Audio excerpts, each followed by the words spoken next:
Bien, bonjour à toutes et à tous. Merci d'assister à cette démonstration en ligne des résultats du laboratoire commun exercice, qui est un laboratoire entre IMT Minalbi, le centre génie industriel d'IMT Minalbi, la société Immersive Factory et la société Report One. C'est un laboratoire commun qui est cofinancé par la région Occitanie sur un fonds FEDER. C'est aussi un laboratoire commun qui s'inscrit dans le cadre du laboratoire international associé Sirène entre IMT Minalbi et Georgia Tech aux États-Unis. C'est un laboratoire commun, un laboratoire international associé que je co-dirige avec le professeur Benoît Montreuil de Georgia Tech. Donc, ce laboratoire commun d'exercice a un peu plus d'1 an aujourd'hui. Et donc, on va vous présenter les résultats qu'on a obtenus sur cette grosse année de travail. Et pour commencer, je vais donc vous faire visiter le rez-de-chaussée du centre de génie industriel, puisque c'est dans une réplique virtuelle de ce centre de recherche que vont avoir lieu tous les événements que vous allez voir. Donc, on est ici dans le hall d'accueil, avec en face de moi le secrétariat, donc le bureau des assistantes qui trône au milieu. On a ici la zone de détente avec le tableau et puis les tables. Et puis ce rez-de-chaussée s'organise autour de 2 couloirs. Le premier couloir avec une série de bureaux et puis au fond à gauche, là, une porte métallique qui est dédiée à l'évacuation. Et puis, on a également un deuxième couloir, donc le couloir de gauche, donc le couloir ouest, qui est exactement symétrique avec un certain nombre de bureaux et une porte métallique également dédiée à l'évacuation. Donc voilà, donc c'est dans tous ces lieux, donc dans la réplique virtuelle de ces lieux que vous allez voir. Alors il y a les extincteurs, etc. Donc on va monter maintenant au premier étage du centre de génie industriel où se trouvent les plateformes pour qu'on puisse voir la démonstration à proprement parler. Donc suivez-moi.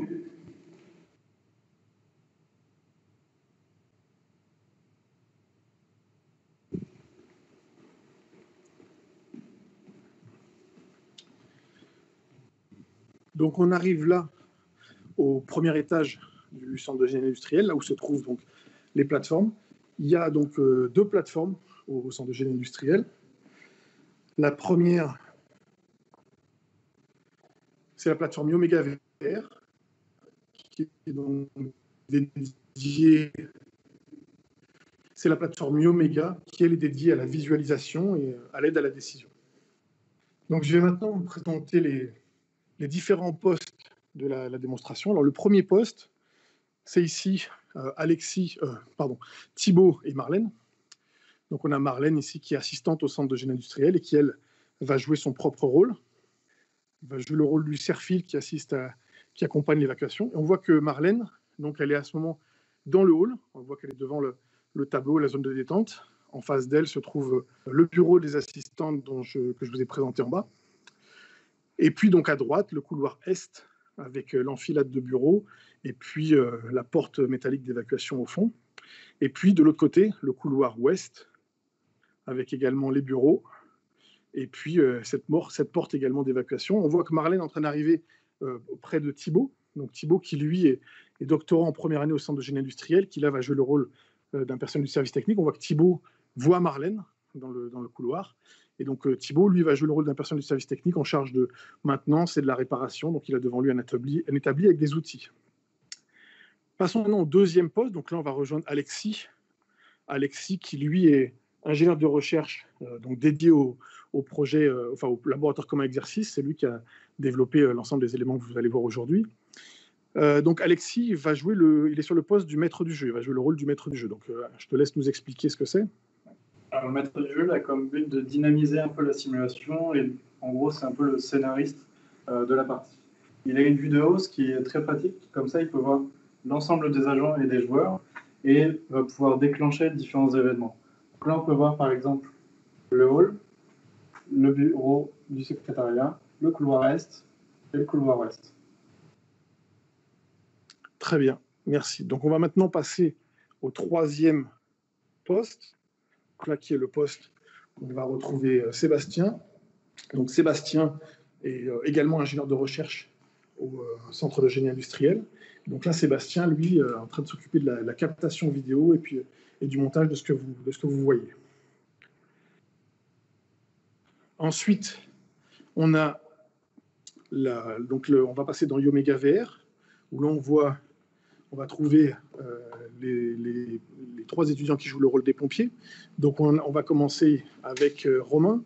Donc Romain qui est stagiaire au centre de génie industriel et qui donc va jouer le rôle d'un pompier. On voit que là, pour l'instant, il est à l'extérieur et qu'il regarde le camion de pompier. On voit qu'il voit les extincteurs placés à l'arrière. On a ensuite Sina qui est post-doctorant, lui, au centre de génie industriel. Et donc, même chose, il va jouer le rôle d'un pompier. Il est également à l'extérieur du camion. Pour l'instant, les pompiers n'ont pas été sollicités. Et puis enfin, on a Manon qui est doctorante au centre de génie industriel, qui, elle, va jouer le rôle du chef d'agrès, donc la responsable des pompiers. Alors, il faut préciser que dans une situation d'incendie, on n'aurait pas ce genre de l'intervention d'un VSAV. On aurait plutôt des camions dédiés à l'incendie. Mais il se trouve que là, pour le bien du scénario, on va travailler avec un VSAV en supposant qu'il était proche et que ce sera le premier sur les lieux. Donc on voit ici, par ailleurs, qu'on a la réplique de l'écran d'Alexis, donc du maître du jeu. On peut voir les différents acteurs. On voit ici Thibaut qui est en train de se déplacer autour de son établi. On voit Marlène là, qui est en train de se déplacer également. Voilà. Donc on va retourner voir, on va aller voir le 5e et dernier poste, qui est le poste de la cellule de crise. Donc on rentre ici dans la cellule de crise, où on retrouve Aurélie et Audrey, qui sont en train de travailler donc sur le logiciel Rio Suite. Donc Audrey est maître assistante au centre de génie industriel, et Aurélie est doctorante en 2e année. Et donc elle travaille sur le logiciel Rio Suite, qu'on voit ici sur cet écran, donc qui présente une interface tout d'abord cartographique, sous forme de système d'information géographique. On voit qu'on a le plan de l'IMT Minalbi, du bâtiment IMT Minalbi vu de dessus. Et si on zoome, on voit qu'on a ici le centre de génie industriel, enfin le rez-de-chaussée du centre de génie industriel, représenté avec les 2 couloirs, ainsi que 4 capteurs, donc qui pour l'instant sont inactifs. Et donc ces 4 capteurs sont représentés par ces ronds verts, sont des capteurs de fumée, donc qui détecteront l'incendie. Et donc ces capteurs sont les points d'entrée de données que Rio Suite pourra utiliser pour mettre en œuvre ces algorithmes d'intelligence artificielle et pour proposer un accompagnement à la gestion de crise. Donc on va maintenant démarrer le scénario. Donc on va aller voir Alexis qui va positionner le premier feu.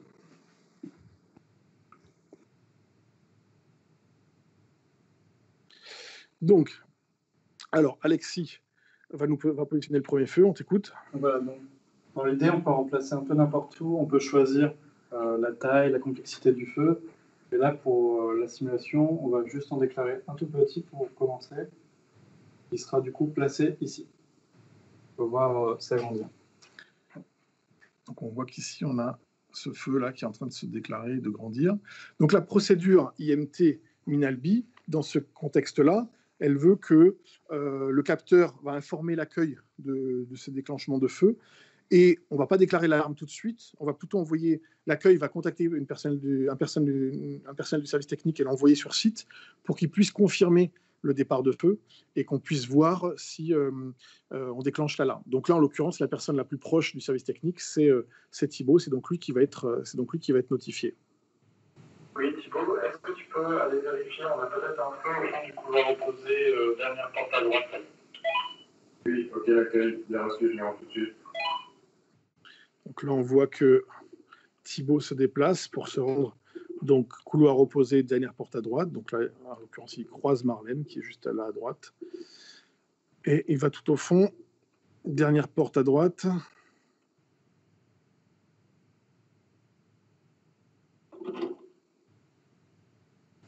Allô, l'accueil, je confirme un départ d'incendie en 0104. Il semble maîtrisable, je vous rappelle dès que je l'ai éteint. Donc là, ça va. Très bien, je déclenche l'alarme. Voilà, ça va donc déclencher l'alarme et on va voir via Marlène que le déclenchement de l'alarme va déclencher l'évacuation. Ou alors on entend l'alarme et donc les différentes personnes évacuées. Donc Marlène va maintenant être dans son rôle, c'est-à-dire qu'elle va accompagner l'évacuation, c'est-à-dire contrôler l'évacuation et voir s'il ne reste plus personne dans les bureaux. Donc elle va ouvrir les portes une par une pour voir si les gens évacuent bien et s'il ne reste plus personne dans les bureaux. Donc on va la suivre un peu. Donc pendant qu'elle commence ça, on va retourner voir Thibaut, qui lui s'est équipé d'un extincteur et qui donc voilà, commence à éteindre le feu.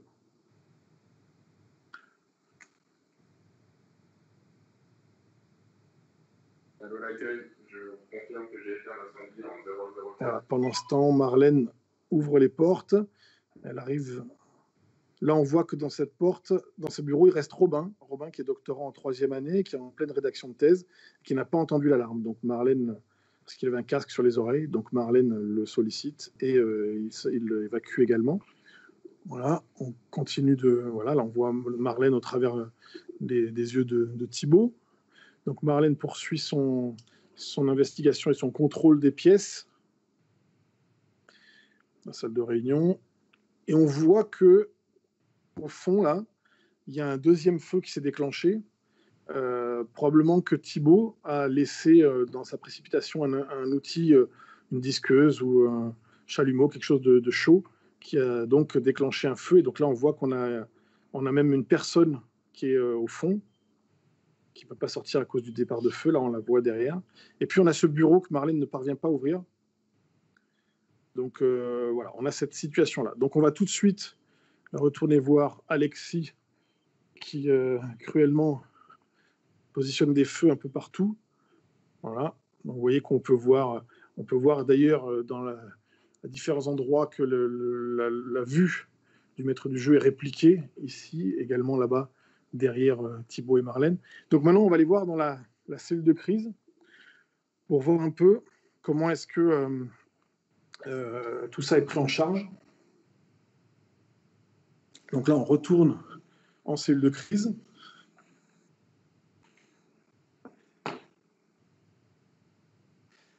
Donc, là, on voit donc qu'on a donc toujours Audrey Aurélie qui travaille sur Rio Suite, et on voit que sur les 4 capteurs, il y en a 2 qui ont un symbole, un symbole point d'exclamation qui est apparu, parce qu'ils ont détecté donc le départ de feu. Hein. Donc du coup, on va voir comment ça a mis en œuvre une étape de modélisation. Donc on voit ici qu'on a 3 points d'exclamation, 2 qui sont des détections de feu, et donc qui donne lieu à une petite cible, c'est-à-dire un objectif, donc il faut traiter le feu. Et puis il y en a un 3e qui est un risque de mauvaise information. Et ça, c'est associé à la base de connaissances qui, lorsqu'on a eu une situation de feu, a dit attention, il faut vraiment se renseigner. Donc on va voir comment ça s'implémente ensuite sur le terrain, mais on a cet élément-là qui donne lieu à une 3e cible, donc un 3e objectif, qui est de s'informer. Donc on a cette situation-là, donc on va voir comment est-ce que Rio met en œuvre de l'intelligence artificielle pour proposer, donc là on peut prioriser nos problèmes, et pour proposer un traitement à la situation, donc proposer une gestion de la crise. Donc là on voit que voilà, Rio a déduit automatiquement un processus qui est composé de 3 branches, donc qui est un plan de réponse à la situation de crise rencontrée. Donc les 2 premières branches concernent les 2 feux à éteindre, et la 3e concerne la collecte d'informations et l'émission de rapports. Donc maintenant, ce qu'on va faire, c'est que ce processus va être lancé pour que les pompiers puissent être pilotés dans leurs activités de gestion de crise. Donc on va tout de suite basculer chez les pompiers, donc qui, cette fois, eux, sont arrivés sur site. Donc on voit qu'ils sont aux abords, on voit au travers de l'écran de Manon, là, qui sont aux abords de l'école des mines. On voit Sina qui est au milieu des gens qui ont évacué. Donc on va attendre que Manon informe qu'ils sont sur site pour que le processus soit déployé. Cellule de crise, on est sur site.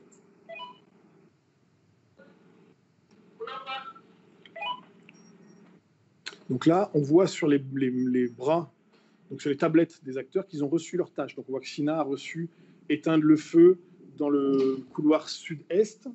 On voit que Romain a reçu également sa tâche d'éteindre le feu dans le couloir sud-ouest. Et on va voir que Manon a également reçu sa tâche de collecte d'informations. Donc on voit que Sina vient de s'équiper et Romain fait de même d'un extincteur pour rentrer dans les lieux. Donc là, on va suivre Manon dans sa tâche de recueil d'informations.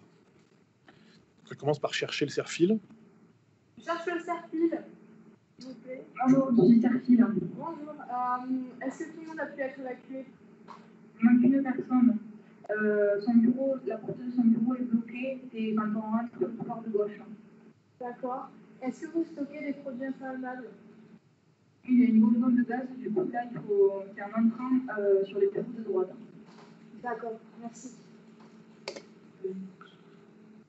Cellule de crise, on me signale une personne bloquée dans un bureau côté gauche, porte de gauche en rentrant, ainsi qu'une bonbonne de gaz plutôt à droite en rentrant. Ok, c'est noté, on rentre dans l'information. Donc on va retourner voir la cellule de crise qui est donc en train de faire la mise à jour avec les informations qui ont été collectées, en plus de l'information des capteurs. Donc là, on voit que Rio Suite, c'est un outil qui peut exploiter des capteurs des données issues du capteur, mais également des données qu'on peut saisir manuellement. Donc là, on voit que Audrey est en train de faire la saisie manuelle, en même temps qu'elle est en train de localiser les éléments sur le site. Donc là, sur la carte, on voit qu'il y a 2 petits éléments qui ont été rajoutés, qui correspondent donc à cette bonbonne de gaz et à cette personne manquante. Donc on va voir maintenant que au niveau du modèle, donc on voit qu'on a une divergence, c'est-à-dire que le modèle tout d'un coup n'est plus en ligne avec le processus qu'on a déployé, c'est-à-dire qu'on est en train de jouer une réponse qui ne correspond plus à la situation, ce qui est vrai, puisque la réponse qu'on a déployée, c'était uniquement une réponse qui correspondait aux 2 feux détectés. Mais là, on a des éléments en plus, donc le système nous le signale et nous propose d'obtenir un autre processus de réponse, une autre réponse à la situation rencontrée. Donc ça va être réalisé par le même mécanisme que tout à l'heure, c'est-à-dire qu'on va voir, on a le modèle de la situation, on va voir qu'il va être, il est plus complet que tout à l'heure, vous voyez, on a plus d'éléments, puisqu'on retrouve la personne coincée, ainsi que le gaz, la bonbonne de gaz. Donc ça va nous permettre on redéduit un processus, à nouveau on peut prioriser les tâches, et donc ça va reconstruire un schéma de réponse qui est cette fois qui est différent du précédent, donc vous voyez, avec différentes tâches. Donc on va tout de suite retourner voir chez les pompiers qui vont être informés du déploiement de ce nouveau processus. Est-ce que vous pouvez montrer vos poignets? Voilà, donc on voit qu'ils n'ont plus de tâches et ils viennent de recevoir les nouvelles tâches. Donc pour Sina, il s'agit d'aller chercher la victime qui est coincée derrière sa porte. Pour Romain, on voit que c'est la partie sécurisation, donc recherche de la bonbonne de gaz. Et Manon, elle, reste sur la collecte d'informations, si jamais il y avait des informations nouvelles. Donc on va suivre d'abord Romain qui va chercher la bonbonne de gaz là où elle lui a été indiquée. Voilà, on voit qu'il l'a trouvée. Donc il va pouvoir s'en saisir. On reviendra vers lui dès qu'il l'aura amené à l'extérieur et qu'il validera sa tâche. On voit que Sina est en train de trouver une solution pour cette porte qui est coincée. Donc lui, il utilise, voilà, il s'est équipé d'un outil et il va casser la porte. Voilà, la porte qui finit par s'ouvrir et il libère la personne qui était coincée. Donc, il va pouvoir valider sa tâche.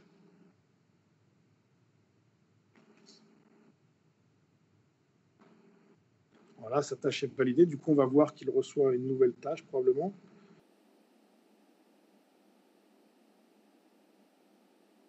Tant qu'il reçoit sa tâche, on va regarder Romain qui vient de valider sa tâche. Voilà.